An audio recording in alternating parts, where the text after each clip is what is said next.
रातें किसको पसंद नहीं, जहां सब सपने देखते हैं, ख्वाब बुनते हैं, वहीं कुछ लोग हैं जो इन रातों में भी जागते हैं, जरूरत से नहीं बल्कि मजबूरी में।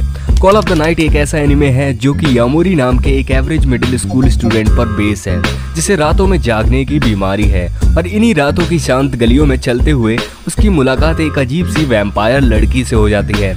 लेकिन ये मुलाकात क्या असर लाएगी यामोरी की जिंदगी में, वो तो टाइम ही बताएगा। तो बिना किसी देरी के एनिमे स्टार्ट करते हैं, लेट्स बिगिन। रातों में जागना, घूमना, मस्ती करना, ये सब अब नॉर्मल हो गया था यामोरी की जिंदगी में। 14 साल का यामोरी जो कि मिडिल स्कूल का सेकंड ईयर का स्टूडेंट है, उसे रातों में अब नींद आना बंद हो गई थी। यामोरी की लाइफ में एक लव लेटर भी आता है, लेकिन वो उसे भी रिजेक्ट कर देता है क्योंकि उसे ये तक नहीं पता था कि डेट होती क्या है। अब ये प्यार व्यार तो ठीक है, लेकिन रातों में जागना एक मुश्किल चीज थी। तो इस परेशानी से पीछा छुड़ाने के लिए यामोरी ऑनलाइन कुछ एडवाइस ढूंढता है, लेकिन जो सॉल्यूशन थे वो यामोरी के ऑप्शन में नहीं थे, जैसे एक भरोसेमंद दोस्त से बातचीत करना। अचानक से यामोरी का फोन वाइब्रेट करता है। उसे लगा कि कोई किसी ने तो सुन लिया होगा कि वो अकेला है, लेकिन फोन पर सिर्फ एक फ्री कूपन का मैसेज आया था। यामोरी चलते चलते पड़े जा रहा था कि ज्यादा पीने से सोने में आसानी होती है, और यही सोच के वो एक वेंडिंग मशीन से बियर खरीद लेता है। उसी पल एक लड़की उसके पीछे खड़े उसे देखकर बोलती है कि ये तो ज्यादा बड़ा नहीं लगता। यामोरी डर कर माफी मांगता है और भागने की कोशिश करता, लेकिन लड़की उसका हाथ पकड़ लेती है कि तुम मुझसे बचकर भाग नहीं सकते। वो उसे पुलिस के पास नहीं ले जाएगी, लेकिन समझ गई थी कि यामोरी सो नहीं पा रहा है। वो यामोरी की मदद करना चाहती थी और समझाती है कि लोग क्यों रातों में सोते नहीं, और इसीलिए वो अपने दिनों को भी बर्बाद कर देते हैं। वो 3 आदमी दिखाती है जो कि काफी चिल लग रहे थे। यामोरी को वो बेवड़े लगते हैं।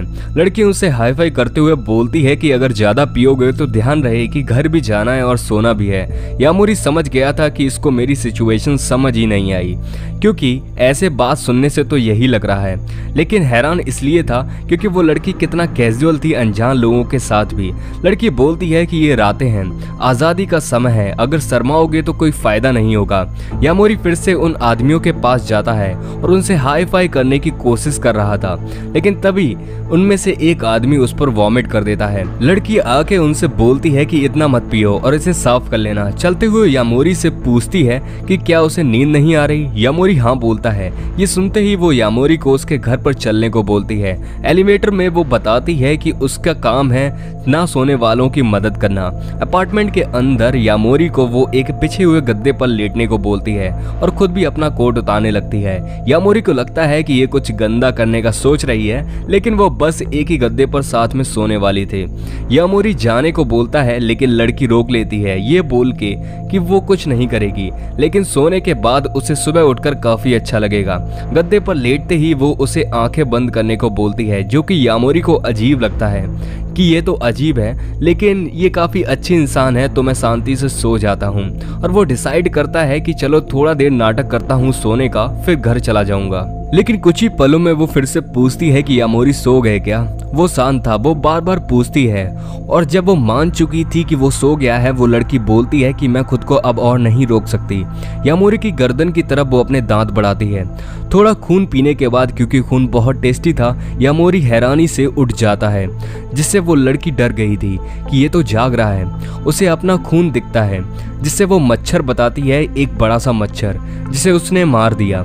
यामोरी को भरोसा तो नहीं होता क्योंकि खून उसके दांतों पर लगा था, और ये बोलते ही वो समझ चुका था कि वो एक वैम्पायर तो नहीं, और वो हाँ बोलती है कि वो एक वैम्पायर है। अब यामोरी हैरान हो जाता है कि कहीं वो भी तो वैम्पायर नहीं बन जाएगा, लेकिन वो लड़की मना कर देती है कि ऐसा कुछ भी नहीं होगा। यामोरी पूरा डरा हुआ था कि उसे क्यों नहीं बदला, क्या वो दोनों साथ मिलकर बच्चे नहीं बना रहे, जिस पर वो साफ साफ मना कर देती है और समझाती है कि ब्लड यानी खून बस उनका खाना होता है। ये तो बहुत मुश्किल बात हो जाएगी अगर हर बार तुम खाओ और एक बच्चा हो जाए। हाँ, बहुत से वैम्पायर बनाते हैं, पर वो इसमें बिल्कुल भी इंटरेस्टेड नहीं है। यामोरी फिर भी लगातार बोलता है कि क्या वो वैम्पायर नहीं बनेगा। लड़की समझाती है कि एक वैम्पायर बनने के लिए उसे एक वैम्पायर के प्यार में पड़ना होगा। बाहर निकलते ही यामोरी बताता है कि उसे प्यार के बारे में तो ज्यादा कुछ नहीं पता, उसे किसी पे क्रश भी नहीं हुआ आज तक, और ना ही उसे वो लड़कियां पसंद हैं जो उससे अच्छे से बात नहीं करती। वो समझ गई थी कि इसकी जिंदगी काफी मुश्किल गई है अभी तक। वो पूछती है कि उसकी पहली रात कैसी रही अपने घर से बाहर इन अंधेरी रातों में। यामोरी का मानना था कि उसकी लाइफ मस्त है जब तक कि वो कुछ ऐसा नहीं करता जो करना नहीं चाहता। वो उसे अपने साथ रुकने को बोलती है जब तक वो चाहे, क्योंकि ऐसा जीना कोई बुरी बात तो नहीं। यामोरी उसे एक चीज मांगता है कि उसे भी अपने जैसा वैम्पायर बना दे, क्योंकि वो फिर से वही बोरिंग लाइफ नहीं जीना चाहता। और शायद अभी तक उसकी लाइफ में कोई इच्छा नहीं थी, लेकिन ये फर्स्ट नाइट देखकर वो इस बार सच में कुछ चाहता है। यामोरी उस लड़की के प्यार में पड़ना चाह रहा था। वो बोलती है कि बच्चे नहीं करेंगे, कुछ भी गलत उल्टा सीधा नहीं करेंगे, लेकिन बदले में वो उसका खून पी सकती है। तब वो फ्री है उसके प्यार में पड़ने के लिए। और फाइनली वो अपना नाम बताती है, नाजुना नानाकुशा। नाजुना समझाती है कि इंसान का खून बहुत टेस्टी होता है, रात में स्वाद और ज्यादा बढ़ जाता है, स्पेशली इंसान तुरंत सोया हो। यामोरी हैरान होता है कि वो छत पर क्यों आए हैं। नाजुना बोलती है क्योंकि वो चांद के करीब हैं। वो और भी रातें उसके खून के साथ चाहती है, लेकिन सिर्फ जागना काफी नहीं। नाजुना यामोरी को छत से लात मारकर गिरा देती है और बोलती है कि तुम्हें सिखाती हूँ कि ये रातें कैसे एंजॉय की जाती हैं। गिरते हुए यामोरी को लगता है कि वो मरने वाला है, लेकिन नाजुना उसे पकड़ लेती है क्योंकि रातें मजा करने के लिए होती हैं और वो दोनों साथ में उड़ने लगते हैं। यामोरी तो फुल मजे करने लगा था।